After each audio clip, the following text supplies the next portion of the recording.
Módulo teórico. Eu sou Clarissa Portugal, contadora de histórias, e estamos aqui começando o nosso curso de contação de histórias. Eu vou aqui então contar um pouquinho sobre a origem da contação de histórias e depois o seu aspecto cultural e por fim entrar um pouco mais no que é essa profissão de contador de histórias e as várias possibilidades dentro desse meio. Então vamos lá. É muito difícil pontuar exatamente quando ou onde a contação de histórias começou, mas o que se sabe é que ela é uma arte ancestral, pré-histórica.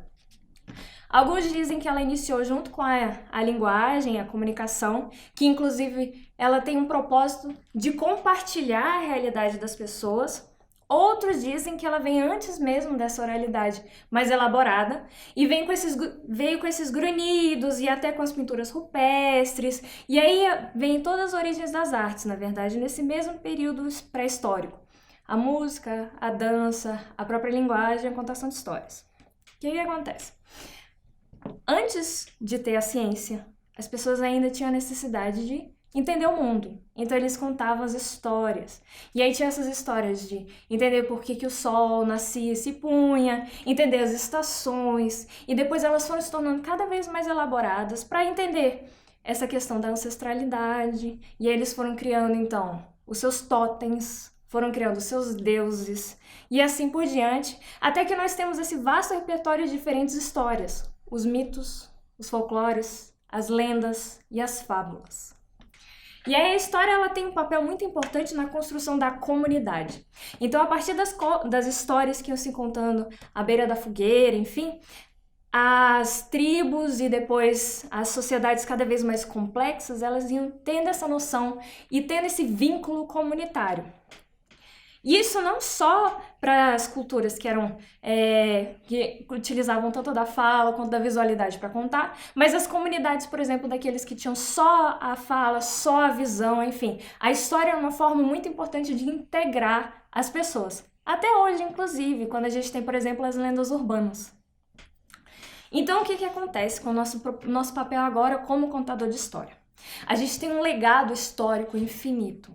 Nós temos aquelas histórias que começaram como locais e foram se desenvolvendo e adaptando e transmutando de tal forma que elas são hoje conhecidas como universais. E aí nós temos os exemplos da a Branca de Neve, Cinderela, Chapeuzinho Vermelho, que ao longo dos vários períodos foram se adaptando até serem o que são hoje e inclusive passíveis ainda de adaptação. Tem um exemplo legal que é uma história dos Três Porquinhos. Ela também, tá nesse escopo dessas histórias universais e teve uma releitura nos anos 90 que ele falava do ponto de vista do lobo mau, que ele dizia que ele estava gripado e por isso ele tossia e espirrava e sem querer ele derrubava a casa dos porquinhos. Então esse é o legal das histórias e como elas são de nós todos, né, elas têm essa produção universal, a gente consegue adaptar. E aí, a partir disso, entendendo um pouquinho essa história, entendendo um pouquinho o impacto dela na nossa cultura, é interessante pensar o estilo do contador de histórias. Você pode ficar à vontade.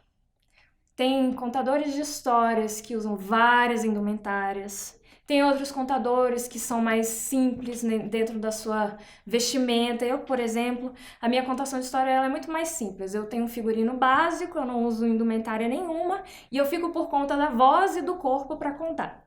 Tem outros contadores de histórias que gostam de usar vários elementos, gostam de tocar instrumentos, gostam de cantar. A ideia é que dentro do seu estilo você faça aquilo que você sinta mais à vontade. E não tem regra. Experimenta, vê o que você gosta e vai contando e vendo o que faz mais sentido para você. Com isso, você também tem facilidade em entender o seu público. Entender, então, por exemplo, a faixa etária que você gosta de contar história. Se você tem mais facilidade, por exemplo, de contar história para crianças pequenininhas. E aí você escolhe essas histórias que são mais clássicas, né? Então, Os Três Porquinhos mesmo, é excelente para esse público mais novinho.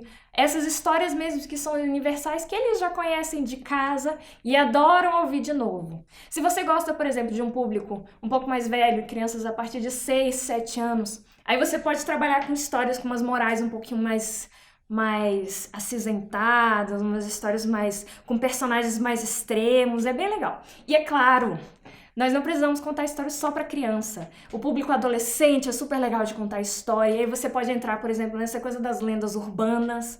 E o público adulto, que adora ouvir essas histórias de quando eles ouviam quando eram criança. Então é muito legal você ir experimentando também esses diferentes públicos e ver o que você tem mais afinidade e tem a ver com o seu estilo. E aí você vai escolher a sua história. Escolhendo a história é um processo de pesquisa mesmo. Vai pesquisando na internet, vê os seus livros, vê o que você tem mais afinidade. Muitas vezes você escolhe uma história, outras vezes a história escolhe você.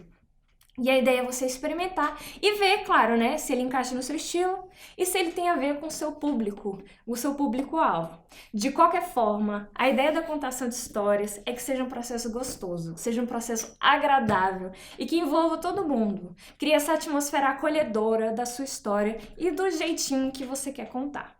Se você gostou dessa introdução, gostou de conhecer um pouquinho mais da nossa história de contação, fica ligado nos próximos vídeos que eu entro na prática. Trabalho voz, corpo e colocando isso tudo na contação de histórias. Dá o seu like, curte, compartilha. Eu sou Clarissa Portugal, contadora de histórias.